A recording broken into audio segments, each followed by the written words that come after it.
अखण्डमण्डलाकारम्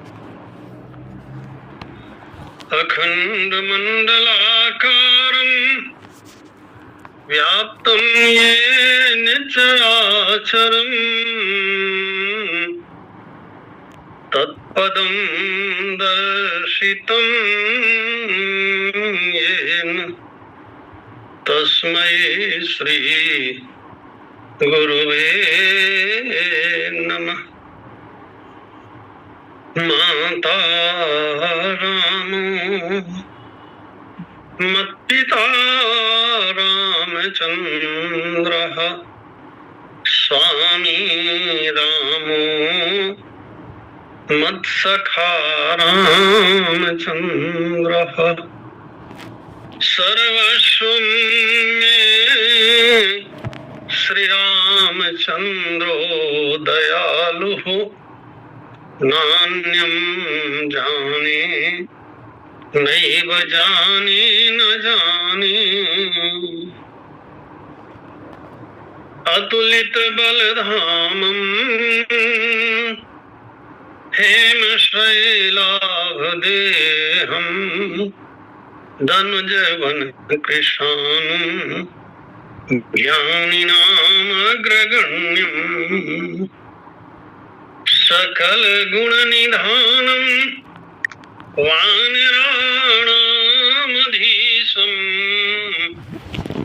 रघुपति प्रिय भक्तं वात जातं नमामि। प्रेम से बोलिए भक्तवत्सल भगवान की जय। जय हो। परम आदरणीय संचालक महोदय श्री पटेल जी, भगवत कथा रस रसिक रसज्ञ श्रोता वृंद, श्रद्धामय देवियों, आइए आज का विषय है तस्मै श्री गुरुवे नमः। आज के इस वक्तव्य में कुछ प्रश्न बनते हैं कि क्या गुरु की आवश्यकता है? गुरु के बिना काम नहीं चलेगा। यदि आवश्यक है तो गुरु कैसा हो? शिष्य का कर्तव्य क्या है और शिष्य कैसा होना चाहिए? गुरु न किया जाए तो क्या हानि हो जाएगी?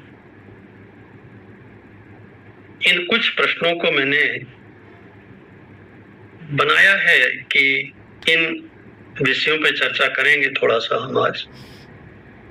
पहली बात यह है कि क्या गुरु की आवश्यकता है? मेरे एक मित्र ने कल मुझसे पूछा कि ये गुरु शिष्य परंपरा कब से शुरू हुई? हमने कहा ये तो नहीं बताया जा सकता, क्योंकि राम जी भी आए तो राम जी भी अपने गुरु के पास गए, गुरु गए पढ़न रघुराई। और भगवान श्री कृष्ण आए तो श्री कृष्ण भी उज्जैन में शिप्रा नदी के किनारे सांदीपन ऋषि के आश्रम में विद्या अध्ययन करने के लिए गए। और जब उन्होंने 14 विद्याएं प्राप्त किया तो अपने गुरु सांदीपन ऋषि के सामने भगवान श्री कृष्ण हाथ जोड़ करके खड़े हो गए और उन्होंने कहा कि गुरुदेव, ऐसा मैंने सुना है कि बिना दक्षिणा के विद्या सफल नहीं होती, तो मैं गुरु दक्षिणा देना चाहता हूं। संदीपन ऋषि ने कहा, बेटा मैं जानता हूं कि तू साक्षात भगवान है, लेकिन मुझे तुझसे भी कुछ नहीं चाहिए, क्योंकि मेरे आश्रम में जल और फल की कोई कमी नहीं है। इससे अधिक की मुझे आवश्यकता नहीं। एक संत कहता है, राम कृष्ण से को बड़ा। दो महान अवतार हैं हमारे सामने, एक श्री राम का और दूसरा भगवान श्री कृष्ण का। राम कृष्ण से को बड़ा उन्होंने गुरु कीन, तीन लोक की संपदा सो गुरु के अधीन।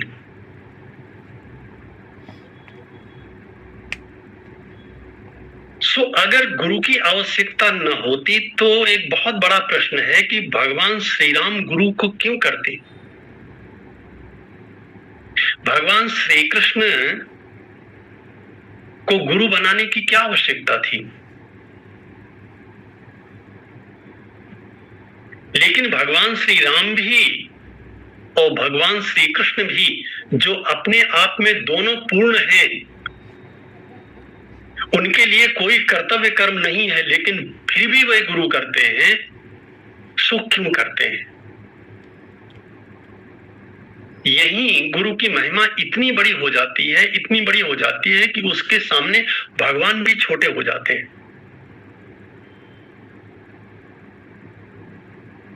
क्योंकि गुरु बिन होय कि ज्ञान, कोई भी ज्ञान बिना गुरु के नहीं होता। गुरु बिन होय कि ज्ञान, ज्ञान की होय विराग बिन। देखो, सांसारिक ज्ञान भी बिना गुरु के नहीं होता। आपको कुछ भी सीखना हो, हमें कुछ भी सीखना हो, तो किसी की आवश्यकता है। बिना उसके बताए हम नहीं सीख सकते। आपको अगर कोई ना बतावे तो अच्छी रोटी बनाने के लिए आटा कैसे गूंथा जाता है आप नहीं समझ पाएंगे। चूल्हा जलाने की भी एक टेक्निक होती है कि चूल्हा कैसे जलाया जाता है, सबको नहीं आता। चूल्हे में केवल कंडे और लकड़ी रख देने से आग नहीं जल जाती, उसका भी एक तरीका होता है। सो विद्याएं दो प्रकार की होती हैं, इसलिए गुरु भी दो प्रकार के होते हैं। एक ज्ञान होता है संसार का, जो सांसारिक काम चलाता है। इसे हम काम चलाऊ ज्ञान कह सकते हैं, क्योंकि यह शरीर के काम आता है, आत्मा के नहीं। ये शरीर को सुख देने के लिए सहयोगी बनता है। रुपया, पैसा, धन दौलत, मकान, दुकान, पद, प्रतिष्ठा, जमीन जायदाद, ये सब किसके लिए है?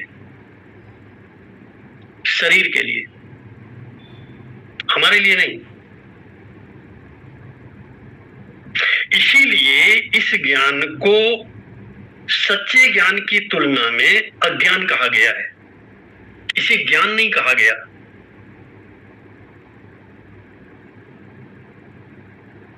और इसको देने वाला व्यक्ति गुरु नहीं कहलाता, वो शिक्षक कहलाता है। आजकल विद्यालयों में, महाविद्यालयों में, विश्वविद्यालयों में जो ज्ञान दिया जाता है, ये ज्ञान नहीं है, क्योंकि इसका संबंध केवल शरीर से है। इसीलिए इसे देने वाला व्यक्ति शिक्षक कहलाता है। इसे आप ऐसे भी समझ सकते हो कि बाहर का जो जो कुछ है उस सबको बताने वाला व्यक्ति शिक्षक होता है।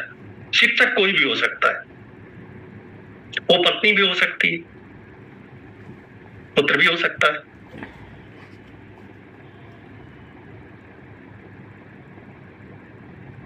लेकिन ज्ञान देने वाला जो व्यक्ति है वो बाहर का नहीं, अंदर का ज्ञान देता है। मैं कौन हूं ये बताता है, मेरा स्वरूप क्या है ये बताता है, संसार के मिथ्यात्व का बोध कराता है, जीव जगत और जगदीश के यथार्थ का बोध कराता है। इसीलिए यह जो दूसरा ज्ञान है इसे अध्यात्म विद्या कहते हैं। अध्यात्म शब्द का अर्थ होता है आत्मनि इति अध्यात्मम, जो ज्ञान आत्मा के बारे में दिया जाए। और कल की कथा में मैंने बताया था आत्मा ही नाम स्वरूपम। आत्मा शब्द का अर्थ होता है स्वरूप। मेरा अपना स्वरूप क्या है, मैं कौन हूं। ये दो शब्द हैं, एक है मैं और दूसरा है मेरा। संसार में जो जो वस्तुएं हैं उन सब के साथ मेरा शब्द जुड़ता है। मेरा घर, मेरा मकान, मेरा रुपया, मेरा बेटा, मेरी पत्नी, मेरा पुत्र, मेरा शरीर, मेरा मन, मेरी बुद्धि। जब मेरी आत्मा कहते हैं तो वहां आत्मा शब्द का अर्थ होता है जीव, जो अज्ञान से आवेष्टित है।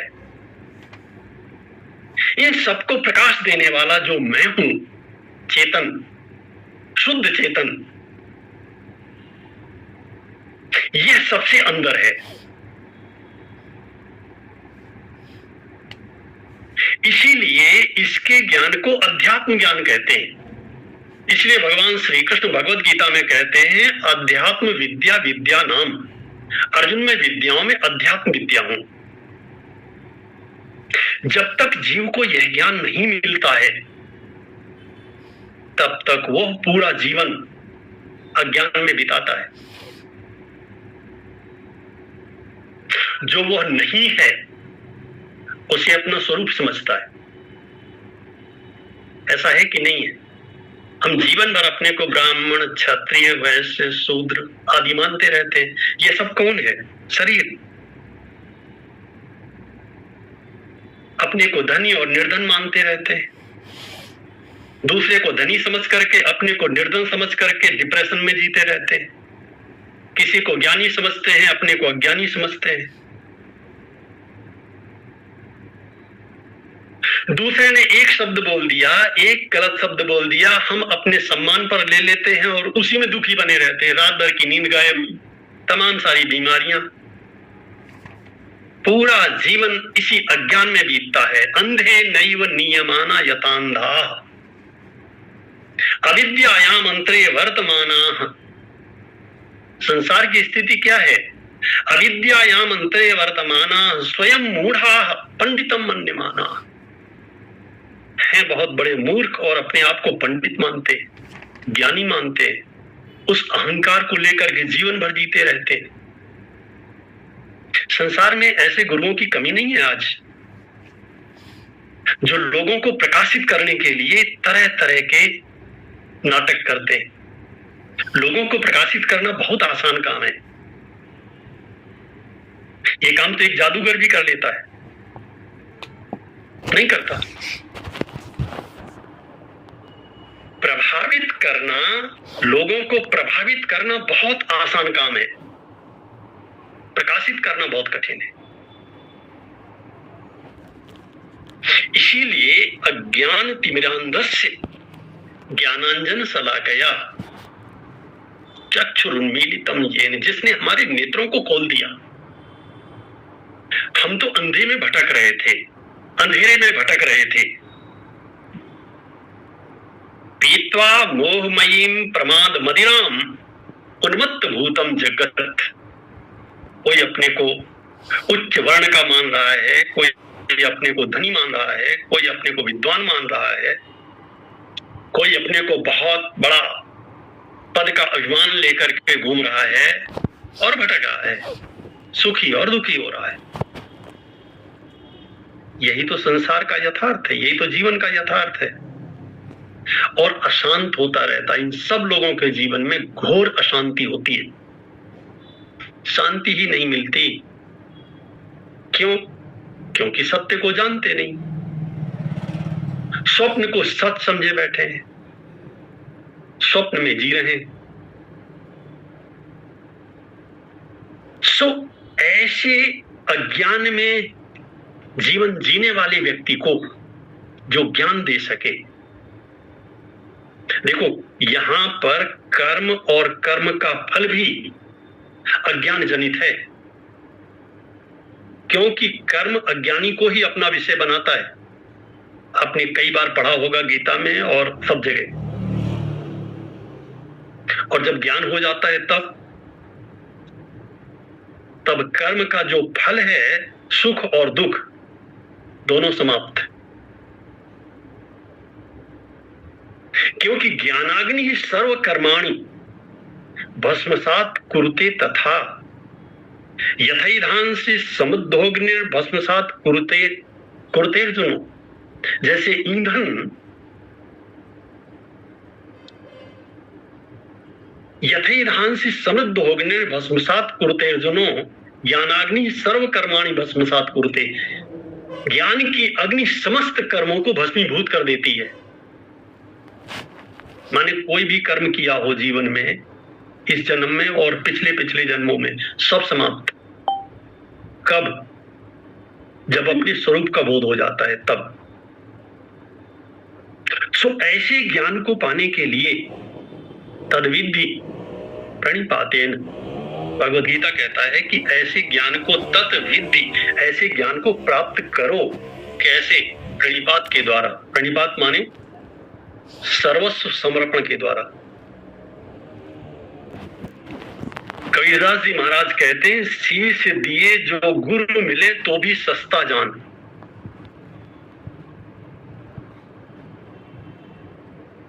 यही है प्रणिपात।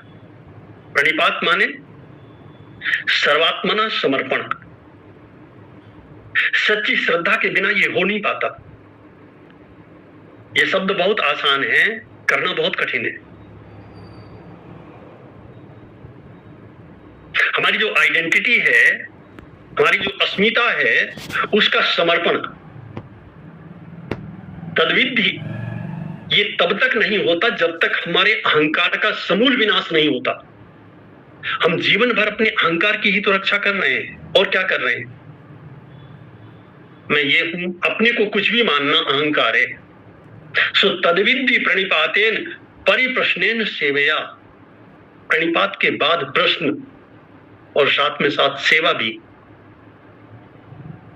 उपदेक्षिन ते ज्ञानम ज्ञानिन तत्वदर्शिना। तत्वदर्शी तभी तुम्हें वो ज्ञान देंगे जब तुम्हारे अंदर वह भाव देख लेंगे, वह श्रद्धा देख लेंगे, उस स्थिति को देख लेंगे। महाराज किसके पास जाएं? ये भी तो बता दो। बोले समित पाणी श्रोत्रियम ब्रह्मनिष्ठम गुरु उपसत तम अनुसरति। वेद कहता है समित पाणी। समित पाणी माने जो तुम्हारे पास हो। कुछ नहीं है तो रास्ते में समिधा उठा लो, थोड़े से फूल हाथ में ले लो। समित पाणी श्रोत्रियम गुरु उपसत। किसके पास जाएं? बोले श्रोत्रिय गुरु के पास। श्रोत्रिय शब्द का क्या अर्थ होता है? एक बड़ा प्रसिद्ध श्लोक है, उसे खूब भ्रष्ट किया गया है लोगों के द्वारा, तथाकथित लोगों के द्वारा। जन्मना, जो सच है वो ये है, जन्मना ब्राह्मणों की यह संस्कारा द्विज उच्यते। बहुत ध्यान से सुन लीजिएगा। जन्मना ब्राह्मणों की यह, जिसका जन्म ब्राह्मण के वंश में हुआ हो। संस्कारा द्विज उच्यते, जिसके संस्कार भी हुए हो। विद्या याति विप्रत्तम, और जिसने विद्या के द्वारा, ज्ञान के द्वारा, विज्ञान के द्वारा विप्रत्व को प्राप्त किया हो। ये तीन विशेषताएं होती हैं। त्रिभिः श्रोत्रिय उच्यते। इसे नहीं हटा पाए, वो केवल पहली लाइन को हटा दिया उन्होंने, जन्मना जायते शूद्रा यहां कर दिया। इस पर कई बार बात हुई, हमने लोगों से पूछा आगे की भी तो व्याख्या करो। त्रिभिः श्रोत्रिय उच्यते, फिर तीसरा क्या लाओगे तुम? चलो संस्कार भी हो गया, जन्मना जायते शूद्र आपकी बात मान लेते हैं हम, और संस्कारा द्विज उच्यते, द्विज भी हो गया वो। विद्यायाति विप्रत्वम, विप्र भी हो गया। तो ये दो ही तो रहे। त्रिभिः श्रोत्रिय उच्यते, तीन कहां से लाओगे? फिर तीसरा कहां से आएगा? मूल है जन्मना ब्राह्मणों के लिए। अब इसकी व्याख्या समझ लीजिए। जिसका जन्म ब्राह्मण के वंश में हुआ हो, जिसके संस्कार हुए हो, जो ज्ञानवान हो, और जिसमें दूसरे में भी उस ज्ञान को आदान करने की सामर्थ्य हो, ऐसे व्यक्ति को श्रोत्रिय कहते हैं। भगवान श्री कृष्ण किसी और के पास क्यों नहीं चले गए? भगवान श्री राम कहीं और क्यों नहीं चले गए?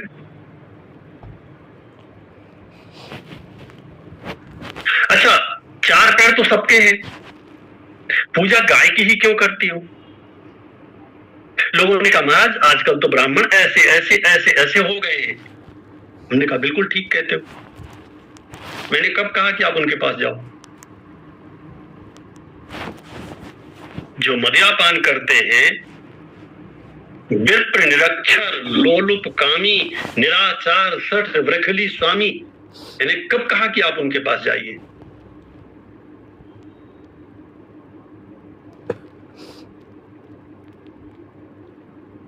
हमारे पास शास्त्र को छोड़ करके दूसरा कोई उपाय नहीं है। नान्य पंथा विद्यते अयनाय, आत्म कल्याण के लिए दूसरा कोई उपाय नहीं है।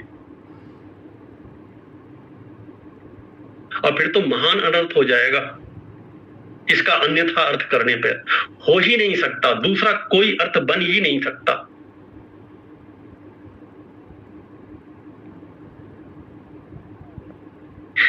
ये बात सच है, कलयुग का प्रभाव इतना अधिक है। वो तो अभी से, अभी कलयुग का प्रथम चरण चल रहा है और अभी से अपना पूरा रंग दिखा रहा है।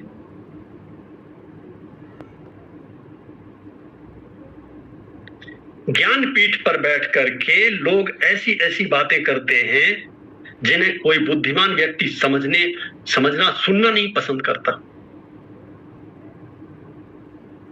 हमने कहा, हमने कब कहा? बहुत से लोग कहते हैं सब वो ऐसा करते हैं, वो ऐसा करते हैं। हमने कहा आप ये क्यों कहते हो अपने मुख से? उनके पास जाने को किसने कहा? अगर बड़ी संख्या मूर्खों की है तो इसमें हमारा और आपका तो कोई दोष नहीं है। शास्त्र तो कहीं नहीं भाग गया है। कई बार लोग मुझसे पूछते हैं कोई अच्छा गुरु बताइए। हमने कहा गोस्वामी तुलसीदास जी महाराज।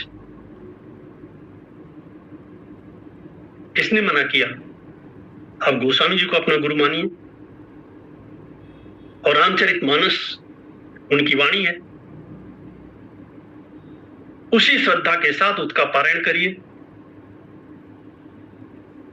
श्री सुखदेव जी महाराज को अपना गुरु मानिए, श्रीमद् भागवत का पारायण करिए। और इतने से संतोष ना हो तो भगवान श्री कृष्ण को अपना गुरु बना लीजिए, भोलेनाथ भगवान शंकर को अपना गुरु बना लीजिए। मनुष्य को गुरु बनाने में एक दोष है। वैसे कोई मनुष्य गुरु नहीं होता। गुरु तो एक तत्व होता है, एक सत्य होता है। लेकिन व्यक्ति को मनुष्य जब गुरु समझ लेता है, उसमें दोष नहीं है तो भी हमें दोष दिखाई देता है। क्यों? हमारी दृष्टि में दोष है, तब क्या करोगे?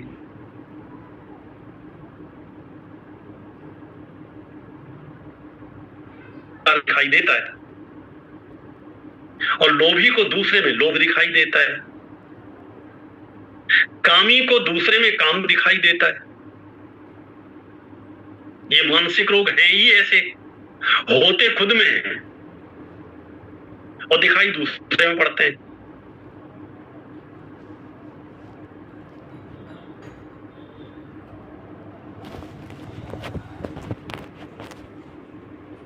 तो व्यक्ति को गुरु मानने पर ये समस्याएं सामने आएंगी। इसीलिए एक शब्द आया है, बड़ा प्यारा है, तद विद्धि प्रणिपातेन।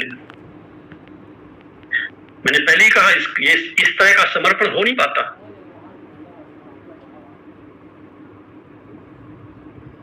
भक्ति भक्त भगवंत गुरु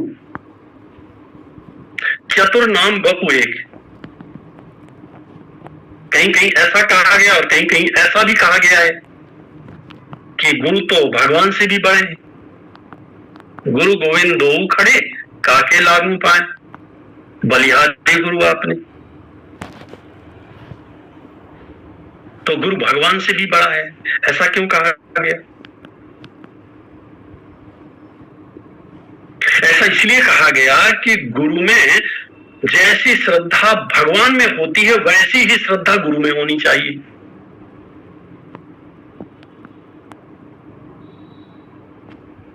एक बार मैं फर्रुखाबाद में कथा कहने के लिए गया तो बहुत सारे लोग फूल माला लेकर के आए थे,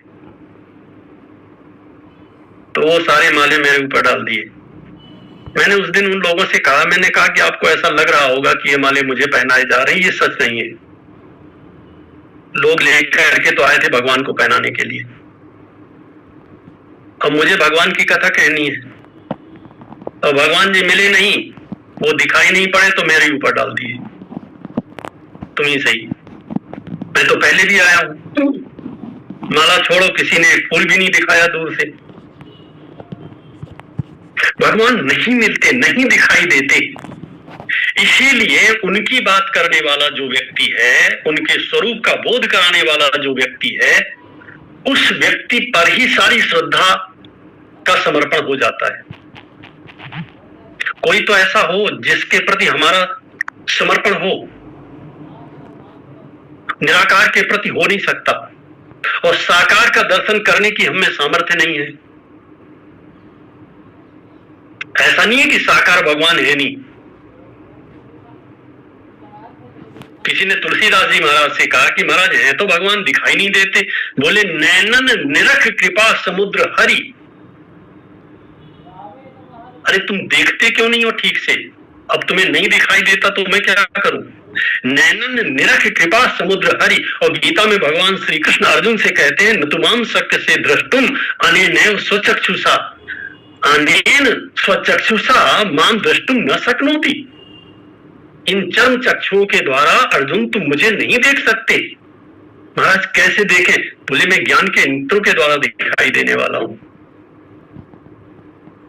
अरे इन नेत्रों के द्वारा तो 200 मीटर दूर की वस्तु भी नहीं दिखाई देती, वो अनंत परमात्मा कैसे दिखाई देगा?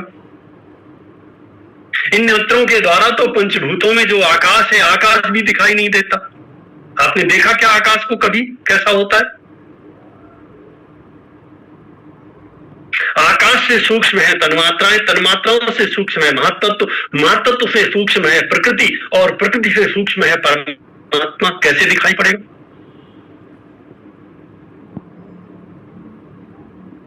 उस तत्व का दर्शन करने की विधि बताने वाला जो व्यक्ति है वह गुरु है।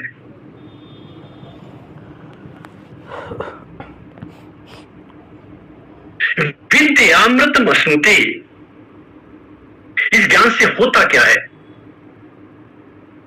बोले, यह ज्ञान प्राप्त होने के बाद फिर मनुष्य को कर्म से डरने की आवश्यकता नहीं होती। मृत्यु का भय समाप्त हो जाता है। हमें आपको सबसे बड़ा डर कौन सा सताता है?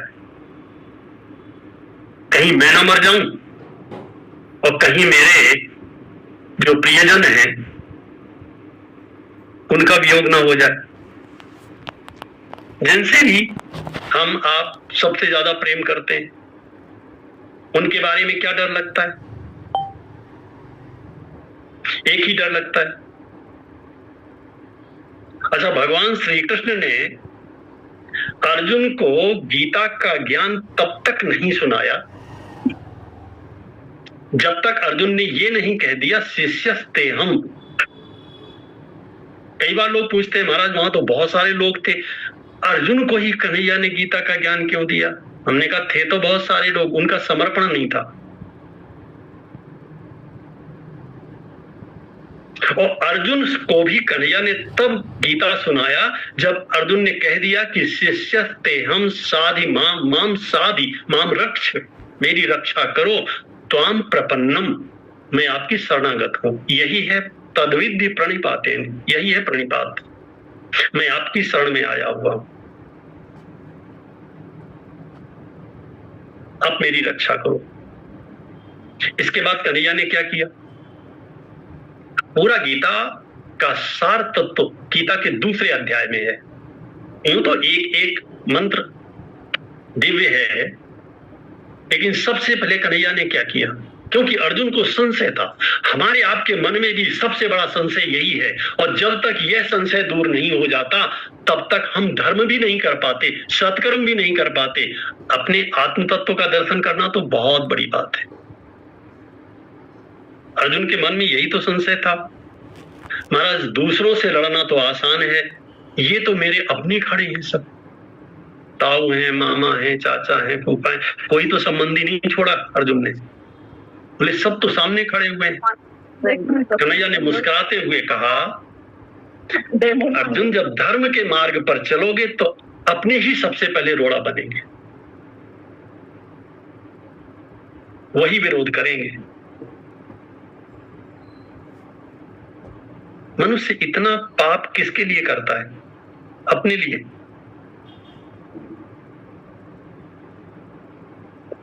अपनों के लिए। मुझसे कई लोग मिले जिन्होंने ये कहा कि आप जो कहते हो मैं ऐसा ही करना चाहता हूं, लेकिन, और लेकिन के बाद उन्होंने या तो बेटे का नाम लिया या पत्नी का नाम लिया, लेकिन उनकी ये इच्छा है, उनकी ये इच्छा है। मैं इन लोगों की इच्छा ही पूरी करता रहता। हमने कहा तुम्हारी कोई इच्छा नहीं है, कुछ अपनी भी तो इच्छा बताओ उन लोगों से।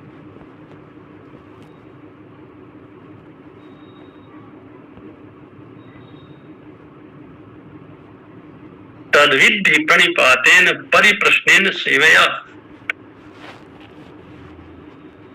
लेकिन आज तो जो हो रहा है समाज में, उसकी बात न करना ही ठीक है। संक्षेप में ये कहा जा सकता है, किसको ऐसा चाहिए कि गुरु को सब कुछ दे। शिष्य की परिभाषा है वह अपना सब कुछ गुरु के चरणों में समर्पित कर दे, कुछ भी अपने पास न रखे। सबसे बड़ा समर्पण है उसके अहंकार का। धन दौलत सब कुछ गुरुदेव के चरणों में रख दे। शिष्य को ऐसा चाहिए कि गुरु को सब कुछ दे, और गुरु को ऐसा चाहिए कि शिष्य से कछु न ले।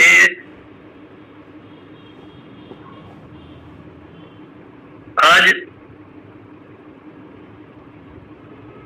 दोनों इसके ठीक विपरीत है।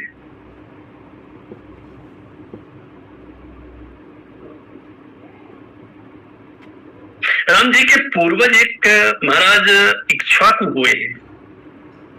इक्ष्वाकु वंश प्रभुवो रामो नाम जनैहि श्रुतः, महाकवि कालिदास लिखते हैं। एक बार महाराज इक्ष्वाकु के मन में वैराग्य आया, गुरुदेव वशिष्ठ के पास गए। वशिष्ठ जी बड़े पुराने गुरु हैं इस वंश के। वशिष्ठ जी के चरणों में प्रणाम करके महाराज इक्ष्वाकु ने कहा, महाराज मेरे को अब अच्छा नहीं लगता, मैं राज्य का त्याग करना चाहता हूं। वशिष्ठ जी ने कहा दे दो। महाराज किसे दे दो? मुझे दे दो। हाथ में जल लो, कुछ रखो, मैं संकल्प पढ़ता हूं। महाराज इक्ष्वाकु ने अयोध्या के राज्य का वशिष्ठ जी के प्रति समर्पण कर दिया। वशिष्ठ जी ने पूछा, राजन जीवन यापन के लिए कुछ तो करोगे? बोले महाराज कुछ ना कुछ तो करना ही पड़ेगा, कोई छोटी मोटी नौकरी कर लूंगा। बोले मेरे यहाँ एक पद खाली है, मेरे यहाँ काम कर दो। महाराज बताइए, बस भोजन मिलता रहे। बोले तुम्हारे जैसा अनुभवी मुझे कहाँ मिलेगा,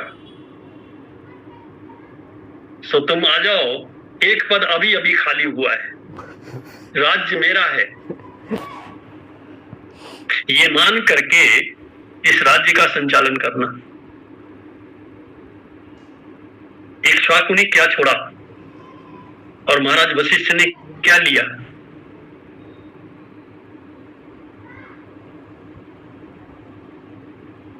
दोनों का कल्याण हो गया। साक्षात भगवान श्री कृष्ण ने सांदीपन ऋषि से कहा था, महाराज बिना दक्षिणा के विद्या सफल नहीं होती, ज्ञान सफल नहीं होता। सो मैं आपको कुछ देना चाहता हूं।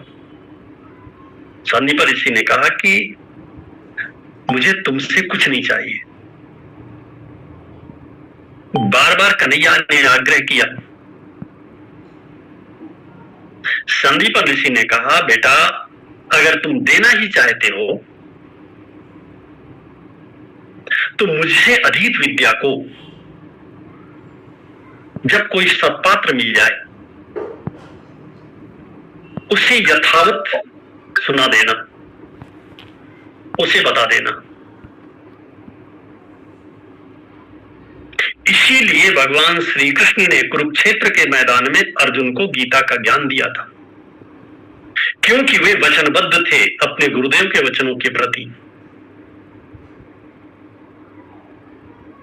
शास्त्र कहता है प्रशांत चित्ताय जितेंद्रियाय। पहले हम अपने को पात्र बनावें। सबसे ज्यादा जिस वस्तु की आवश्यकता है, जिसका मन शांत हो गया है, प्रशांत चित्ताय, भगवान की कथा सुन करके जैसा श्री राम का आचरण है वैसा आचरण करके, वैसा अभ्यास करके जो मानसिक विकार हैं उनको धीरे धीरे शांत करके अपने मन को शांत करें। प्रशांत चित्ताय जितेंद्रियाय, इंद्रियों पर को अपने वश में करें। प्रहीन दोषाय, जो बड़े बड़े दोष हैं सबसे पहले उनकी लिस्ट बनावें, अपने जीवन से उन्हें अलग करने की चेष्टा करें। अच्छा है बड़े बड़े नहीं है तो छोटे छोटे सही है, बिल्कुल ना हो तो भी ढूंढें। संसार बेवकूफ बनाएगा, वो दोष नहीं बताएगा। यथोक्त कारिणे और शास्त्र के अनुसार आचरण करके ऐसे गुणान वितायानुगताय सर्वदा प्रदेय में तत् सकलम मुमुक्षवे। जब ऐसी स्थिति आ जाती है, व्यक्ति सत्पात्र हो जाता है, भगवान स्वयं कोई ना कोई रूप बना करके व्यक्ति के सामने प्रकट हो जाते हैं। भक्त ध्रुव घर से 4 कदम निकले और देवर्षि नारद मिल गए। नारद जी को बुलाया था ध्रुव ने, भगवान ने भेजा था।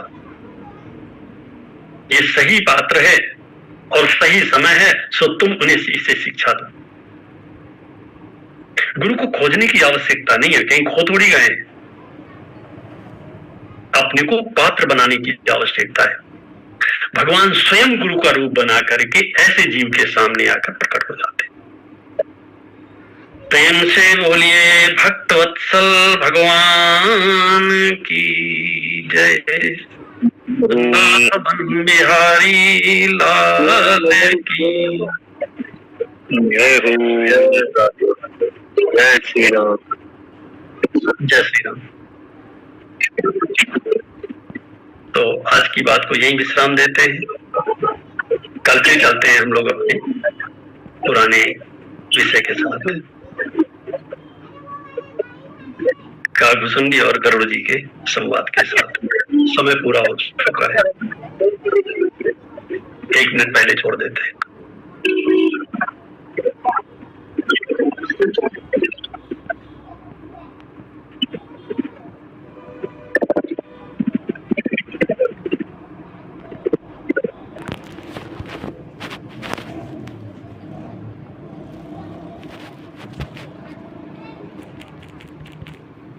Mm-hmm.